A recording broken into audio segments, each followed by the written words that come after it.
Sumainyo ang Panginoon. At sumaiyo rin. Ang mabuting balita ng Panginoon ayon kay San Lucas. Papuri sa iyo, Panginoon.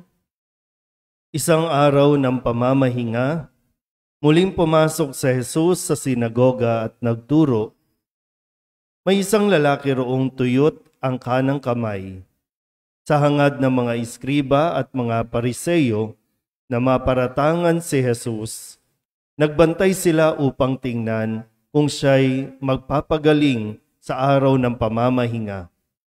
Subalit batid ni Jesus ang kanilang mga iniisip, kaya't sinabi niya sa lalaking tuyot ang kamay, "Halika rito sa unahan." Lumapit naman ang lalaki at tumayo roon. Sinabi ni Jesus sa kanila, "Tatanungin ko kayo, alin ba ang ayon sa kautusan? Ang gumawa ng mabuti o ang gumawa ng masama sa araw ng pamamahinga? Magligtas ng buhay o pumatay?" Tiningnan ni Jesus ang nasa palibot niya at sinabi sa lalaki, "Iunat mo ang iyong kamay." Iniunat nga niya ang kanyang kamay at ito'y gumaling. Nagngingit-ngit sa galit ang mga iskriba at mga pariseyo at pinag-usapan nila kung ano ang dapat gawin kay Jesus. Ang mabuting balita ng Panginoon. Pinupuri ka namin, Panginoong Hesukristo. Isang magandang gabi po sa inyong lahat.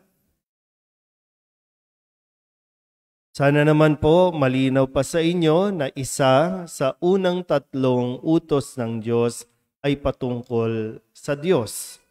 Yung una, ibigin mo ang iyong siya lamang ang Panginoon mong Diyos ng buong puso, buong kaluluwa, buong lakas. At pangalawa ay huwag gagamitin ng pangalan ng Diyos sa walang kabuluhan. At pangatlo ay ipangilin ang araw ng pamamahinga na siyang atin pong narinig ngayon sa ating ebanghelyo na kung saan araw ng pamamahinga at ang mga pariseyo na naroroon sa sinagoga ay nagmamanman sa kung anong pagkakamali ang magagawa ni Jesus. Hindi po binabago ni Jesus ang utos tungkol sa araw ng pamamahinga. Sa atin po, sa panahon natin ngayon, itinuturo ng simbahan na ang araw ng pamamahinga ay linggo. At ito ay sagrado, banal na araw na hindi dapat kaligtaan. Walang sino man ang dapat magbago nito. Sadyang napakarami lang mga Katoliko na tinatawag ang hindi nagbibigay ng pagpapahalaga sa araw ng pamamahinga. Yun ay ibinibigay natin ang ating oras para sa Diyos. Na maging ang Diyos ay ibinigay itong araw na ito na maging banal para sa tao at para sa Diyos. Malinaw po ba? Okay. Ngayon, mayroon ditong may sakit. No? Siguro sabihin natin paralisado. No? Hindi niya maiunat yung kanyang kamay. So may sakit. Pero araw ng pamamahinga. So bahagi, kung titingnan natin, ang sinabi lang ng Diyos sa araw ng pamamahinga, huwag kayong magtatrabaho. So lahat ng uri ng trabaho. Kasi nga, alam ng Diyos, tao ka, tao tayo, mahina ang ating katawan at mahalaga ang pahinga ng katawan ng tao. Bukod pa doon sa naglalaan tayo ng oras at hinahayaan natin para bang quality time sa Diyos. Pero dito, sige, araw ng pamamahinga, mayroong nangangailangan na pagalingin. Papagilingin ba ni Jesus o hindi? Kasi yung mga pariseyo, para sa kanila, ang pagpapagaling ay isang uri ng trabaho. Bawal magtrabaho pag araw ng pamamahinga. Ganon sila ka-rigid. Ganon yung kanilang itinuturo sa mga Hudyo Kaya mas nahihirapan ngayon ang mga Hudyo o ang mga tao, paano susundin ang mga utos ng Diyos. Kaya minsan akala ng mga ordinaryong tao ang higpit-higpit ng Diyos. Hindi mahigpit ang Diyos. Simple nga lang ang binigay niya. Ang tao ang nagpapahirap sa mga batas na ipinapatupad. So, sadyang matapang po si Jesus dahil kahit na marami ang nag-aabang sa kanyang gagawin, ay mas pinili niya ang gumawa ng mabuti kaysa ang matakot sa mga Pariseo.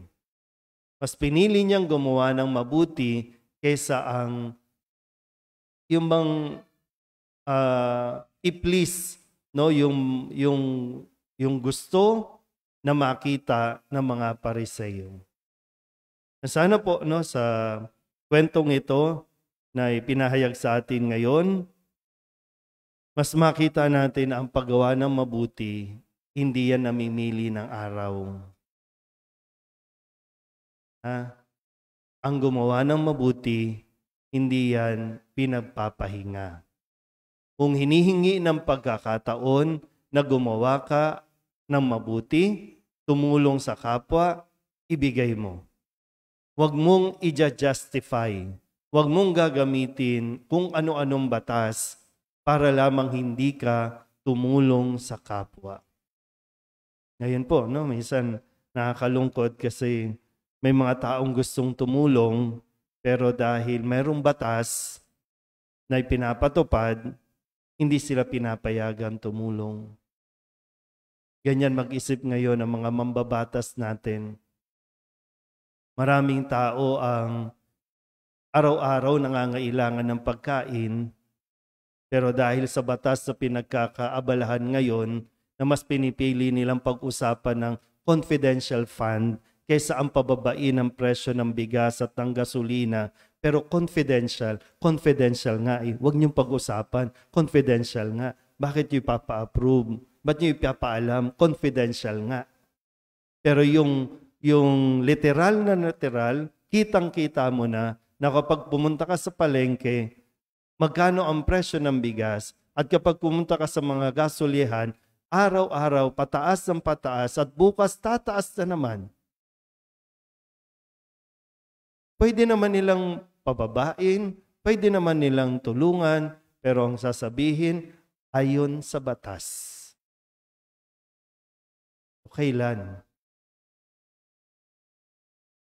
Ito sana, yung aral na mapulot natin dito. Kaya nga kailangan ng taong magpahinga eh.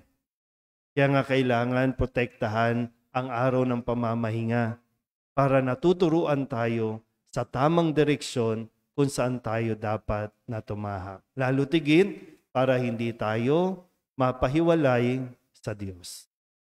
Amen?